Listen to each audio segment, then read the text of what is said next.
So I'd like to introduce you to your Raspberry Pi Zero. This is your RetroPie kit, and it's complete. And I'm going to show you the contents of that. You're going to have this instruction manual here. That's going to tell you all the contents of it. You open this up inside here, and it's going to show you everything you need to know about it, troubleshooting, operating, step-by-step instructions, how to save games and things like that. On the back of this paper, this all of my contact information, my phone number. Follow me on Facebook and Twitter. Visit my website. My phone number's on there as well. So what you get in this kit is going to be your HDMI cable is going to be included as well. I don't have it here to show you, but you are going to get a brand new HDMI cable with it.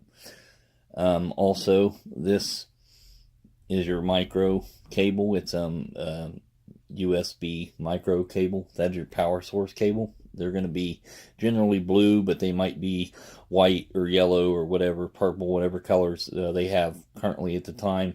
But it's always going to be a colored cable. That's going to be your power source cable. You're going to get a brand new OTG cable. You're going to get an HDMI C to A adapter. You're going to get the Raspberry Pi, which is your motherboard, essentially. This is the little computer that does everything. You are also going to have a little memory card. It's going to be blank. I have to legally say that. It's going to be blank. There is nothing on the card that you're going to get with your purchase.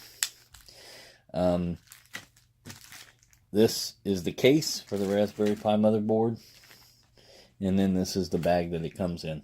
Now it tells you down here at the bottom there's a place you can go to get all of your ROM files and everything you need to make it a done system, if you will.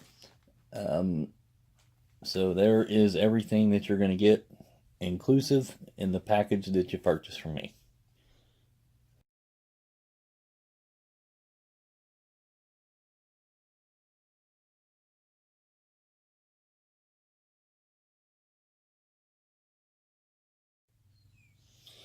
Now, when we hook this system up, what I want you to do is go ahead and open all these things up right here. Open up all your packages. Put everything out on a table that you need. Get out your OTG cable. Get out your motherboard and everything you need. All the contents are on there. Sorry, everything is there that you need. Just get everything out of the package. This way it's going to be easy for you to assemble. And what I want to show you is how to put this computer inside of this casing so that it's a little bit simple. So you get your computer out. This is your computer right there. This is it. This is your motherboard. This is the Pi itself. This is a Raspberry Pi. And we're going to take your you're going to get several of these lids. Just the white port is the lid. You can use any one that you want. I just use this one with the little circle in the middle. It's going to give it a little bit of room to breathe. There's also a slotted one if you want to use that. Either one doesn't really matter. So you're going to take the bottom and you're going to line these holes here, these ports up to these holes. It's very simple. And you're just going to put it in there like that. There's little pegs that this fits on. Inside of there, you'll see them maybe a little easier when you're looking down on it yourself. And then just kind of line them up. It snaps right in, snaps nice and tight. And then it's ready to go. Just put the lid on it just like that. It's really simple. So when you are getting ready to hook this up now, okay, so the first thing I want you to do is get out your little adapter that I give you, this little HDMI C to A adapter. And we want to open that thing up and get it out of the package. I'm going to take the small end of that. See, it's got a little bitty end there. And then it has a female end here that's a little bigger. That's where you're going to put your HDMI cable. Okay, but your little end, the little tiny end, is going to go in here. It says right on it, it tells you HDMI. That's where you put your HDMI. Just make sure it's nice and snug in there. Just like that. It kind of looks kind of odd sticking out, but that's the way we do it. And then your HDMI cable is going to go in there. The other end of the HDMI cable, of course, is going to go into the back of your TV. So the next thing you want to put in there is going to be your OTG cable. So we're going to get that out for you. So we can see what that looks like. And it's just a little cable, just like that. And that cable is going to go into the next slot over, which is the more inside slot. See, kind of in the middle. That cable is going to snap right in there just like that, nice and snug. It looks like that. Then the next thing you're going to do is you're going to hook up your power supply. So the little end of that is going to go into the last hole, which is on the farthest end. It's going to go in there nice and snug, just like that.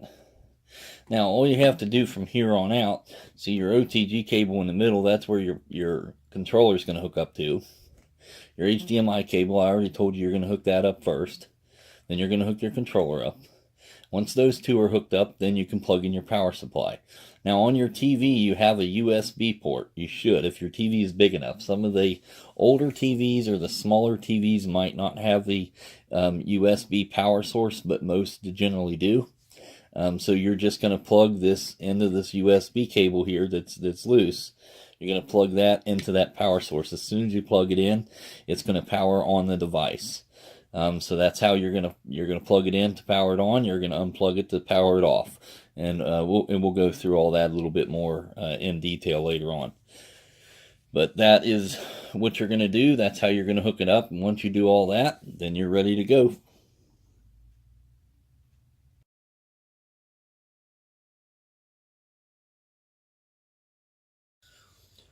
So when you're booting this system up and you plug it in, it's going to have a bunch of letters and a bunch of OK signals on the left side of the screen for a little bit. This is once the system is completely done. This is once all the emulators and ROMs.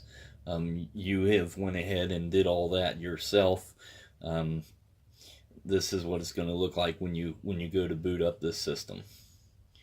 And it takes about a minute and a half for it to all boot up properly. But once it does, you'll be ready to go. It only takes about a minute or so to happen.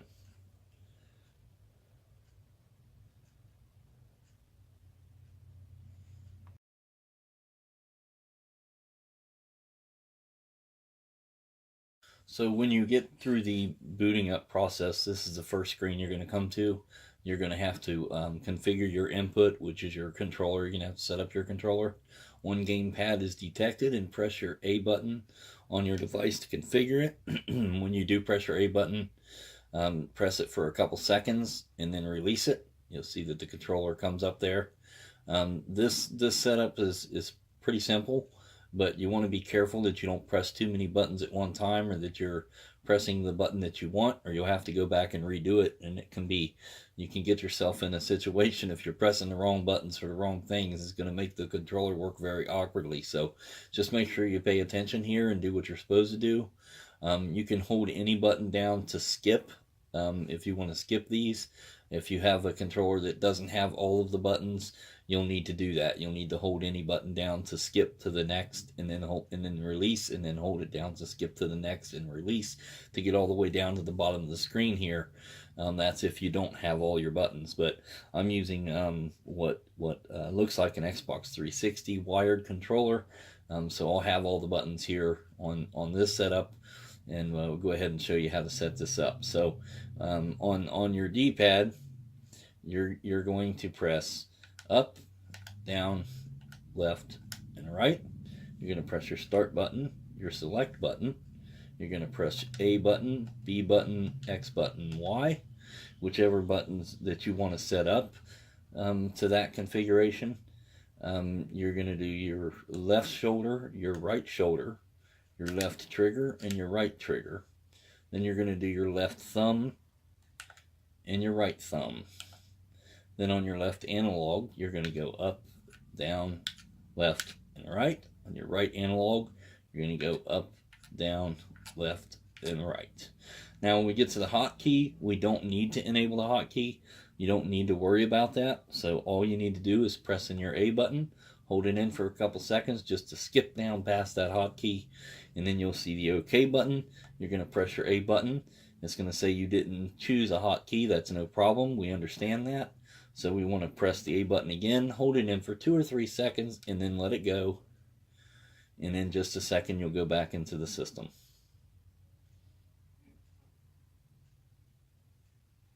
And then you're all set. You can reconfigure your controller at any time just by being on one of your main screens and pressing your start button. When your start button comes up, that's gonna bring up your main menu. Then you can go down to configure input, and yes, you want to configure input and then reconfigure your controller at any time you want to. If you mess up, you make a mistake, or you want to change the button configurations, you're more than welcome to do that. But that is your setup on your controller.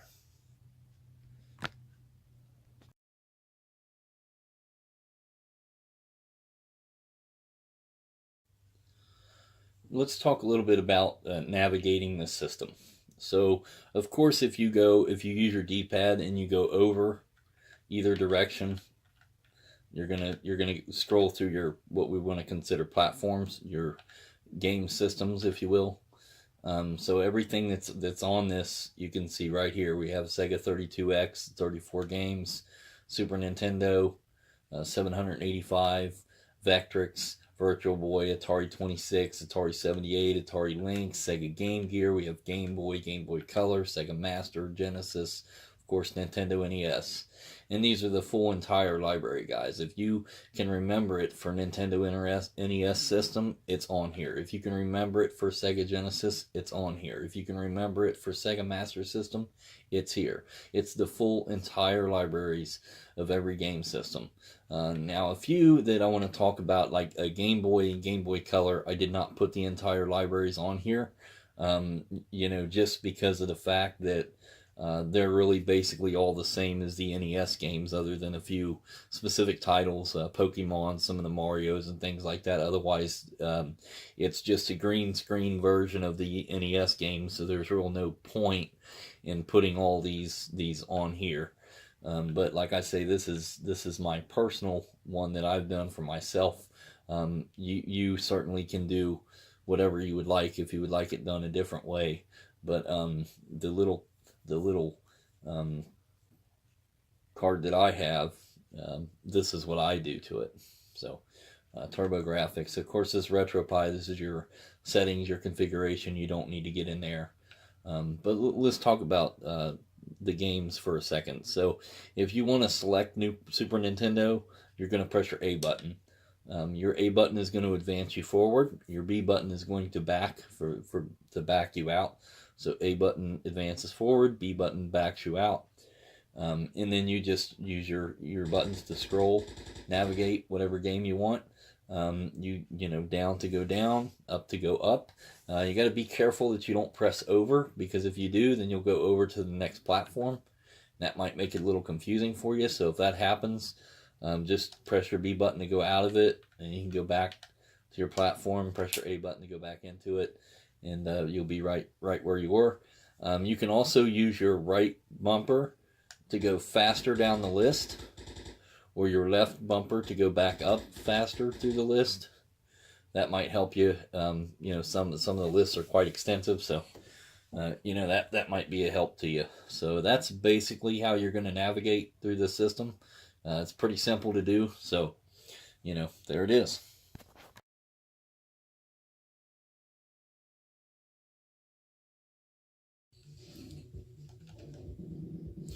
So how you back out of your game and change your games is a couple different ways we can do this.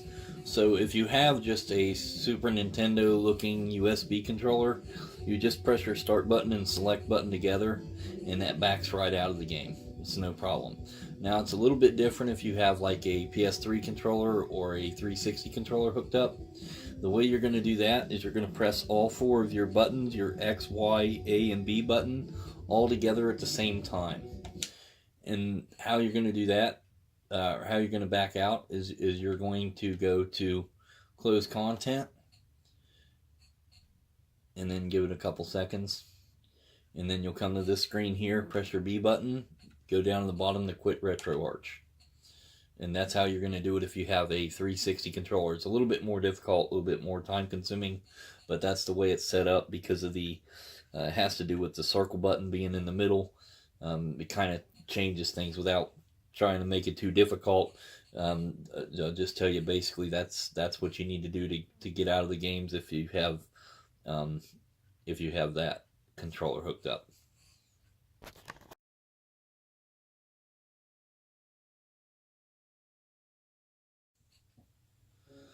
So let's talk a little bit about save states. A couple different ways you can do this as well. The best thing for me to tell you is if you have the Super Nintendo controller, you can very simply create a save state by pressing your your left bumper and your select button. That creates the save state. To enact the save state, you're going to press your select button in your right bumper.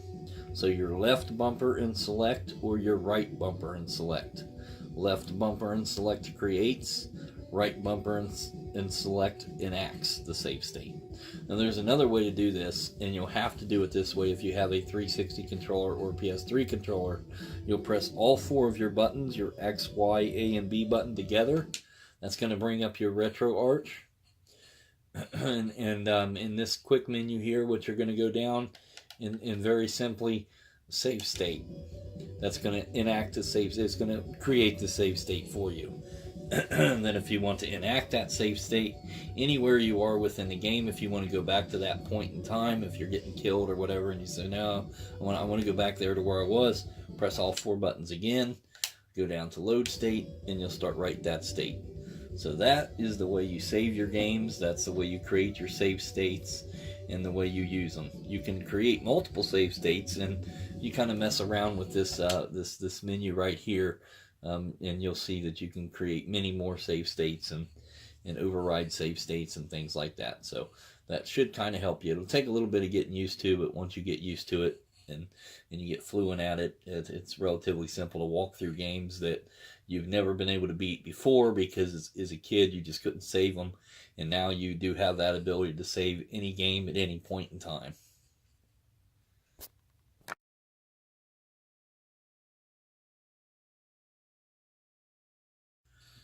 So I want to talk a little bit about troubleshooting. The only known issue that I've ever seen with these are that every now and then you'll get a game that just won't load up, or it'll load up and it won't work right, the buttons won't work, or it'll just it won't do anything. So in that case, what you're going to have to do is change the emulator, and it sounds complicated, but I promise you it's not. So this is what you're going to do. On the game that you're wanting to play that doesn't work, it's probably going to either not work at all and you'll have to reset it, or you'll come back to this screen again where you were selecting the game, and just try to select the game again by pressing your A button. And as soon as the screen comes up, this little box appears. Press your A button a few times until that jumps up. When it does, just quit pushing your A button and you'll come up to this little screen here. And what you're going to go down is 2. Just go down to number 2. It says select emulator for ROM. Press your A button for OK. And then you're going to go down and just choose another emulator, either one you want. You'll be on the first one, then go down and try the second one. And then we'll see if that works. After that, you're going to go down all the way to the bottom and go to exit without launching. Press your A button to get out of that. Come back to that game again. Now press your A button and the game should work just fine. If it doesn't, repeat the process. You might have 2 or 3 or 4 or 5 different emulators to choose from. Try as many as you need to.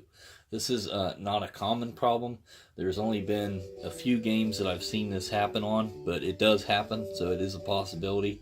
So just in case you do have that issue, that gives you a way to troubleshoot that. So I hope that helps you. Otherwise, I've not seen any other issues other than it just not coming on the first time, in which case, meaning the system doesn't power on, just unplug it and plug it back in. It should come right up.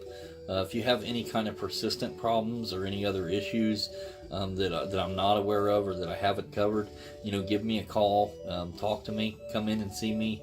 Like I said, it's got a lifetime warranty, so I will fix it or replace it. So I hope that helps you on the troubleshooting issues. That's the only known issues I've ever seen, so hopefully that covers it for you.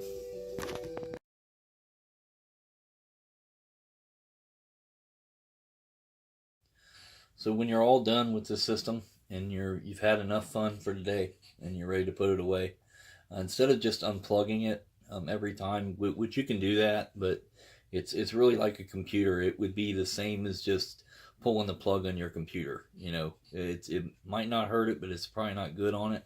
So what I want you to do is just anywhere in one of the screens, just press your start button, pull up your main menu, and then I want you to go down all the way to the bottom where it says quit. Press A to select quit. Go down to shut down system. Really shut down system, and you're done. Just even after you do that, just give it a couple seconds. There's a little green light inside of that system, and it's telling you when it's off. It's shutting down right now. When that little green light quits flashing, then it's completely off. By now, it's completely off. And then you can just unplug it, and you're all done.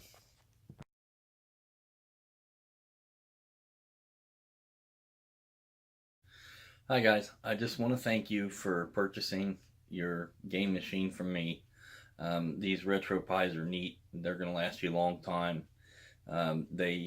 We've been through everything now on this video that shows you everything you need to know. But if you have any more questions, you're always more than welcome to call me. You have my contact information. That's my phone number. I'm at the flea market every single weekend, so you can come back in and see me. If you ever have any problems with it, if anything ever happens to it, if it breaks, if it blows up, if it melts in your hands, bring it back to me. I'll fix it or replace it at my cost. It won't cost you absolutely anything. If you're far away, if you live in another state and you can't drive back out, just ship it to me. I'll fix it. I'll ship it back to you. You have my personal word on that, my guarantee. So, like I say, guys, I thank you very much for your purchase. I appreciate it. I hope you enjoy it. Thank you very much.